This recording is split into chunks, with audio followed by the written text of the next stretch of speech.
We're having too much fun here in the Fox 61 Bi-Carrier Kitchen. There's a great event going on in Middletown coming up early next month. It's one they've had before. They kind of put it on pause because of that pandemic thing.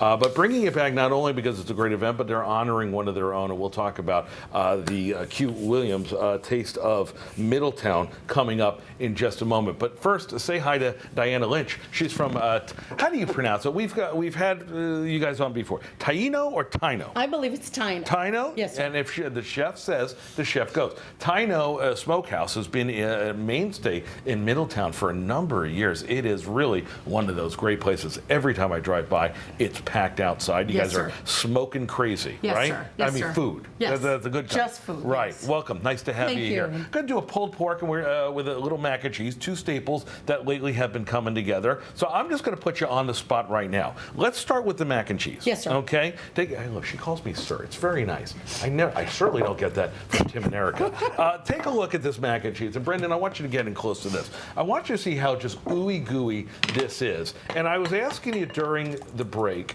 I said, okay, what's the best cheese to use for a mac and cheese? And you gave me something that I thought about, but I really didn't expect, and that is? I like Munster. Munster? It's underrated. Okay, but it's not just, you like it not just because of the taste. No. I love Munster, but there's something that's perfect for mac and cheese. The elasticity and the melting capacity. You never think about that when you eat a mac and cheese. How's the elasticity on Yeah. it? Take us through. You got basic shells pasta. How much cheese are we putting in something like this?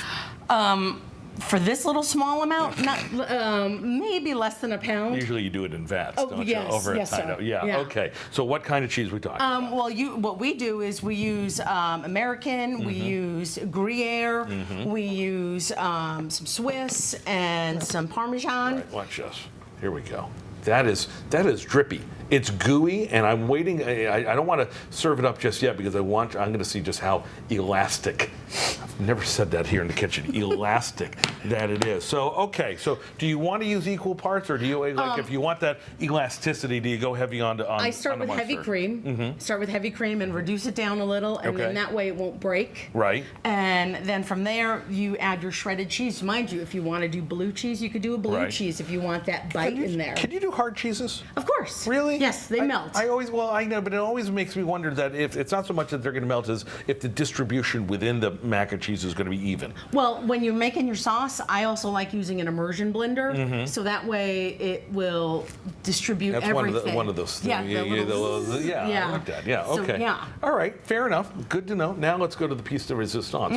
Mac and cheese, I don't want to say it's easy. It's one of those easy to do but hard to master things. The smoked pork, though. I don't have a smoker at home. You say I don't need one. You don't have to have one. No? Why not? No, because you have an oven. And I do. That's a good thing. You can do this in your own oven at home. Right.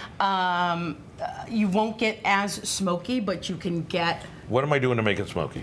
Well, you need wood, or you could use liquid smoke. Right. And that's a cheap, but that's not a great cheap. But so if you cook this in your oven, let's say at home, you would do it like low and slow, 250, 275. Right. Put it in a pan with a little on a rack with a little water. Okay, start carving that up while we do that. And and when I say carve it, she's getting right in with her hands, which is the key. Well, look how beautiful this is. How long was that at 250 low and slow? This was. Keep going. I didn't say stop.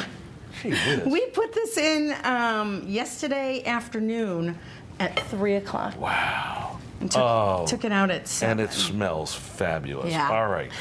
So if you do this in your oven at home, you easily could, smoke it overnight. And then if you wanted that smoky flavor, put it on your grill, low, just to get the outside kind of, so you won't get that to finish it off. You won't get, no, it'll be finished if you do it overnight. Right. But look at that beautiful smoke ring you have right Look at there. this. Can you see this? That's the key. That little pink circle right there. That's when you know you succeeded. Yes, sir. All right, you serve this up Okay. while I do the weather. Well, by the way, we'll mention what you see is it's the diverse taste of Middletown because that's the event that's going on in mid-October. We're going to hear more about that in our 10 o'clock hour, but Chef Diana is going to be one of the many chefs there over at the Wadsworth Mansion from 5 to 9 on October 12th. And you're Thursday going to be, night. And Thursday night. Tickets are available. You're going to be serving this up? Yes, sir. Excellent. Yes, sir. Just like this, she calls me sir.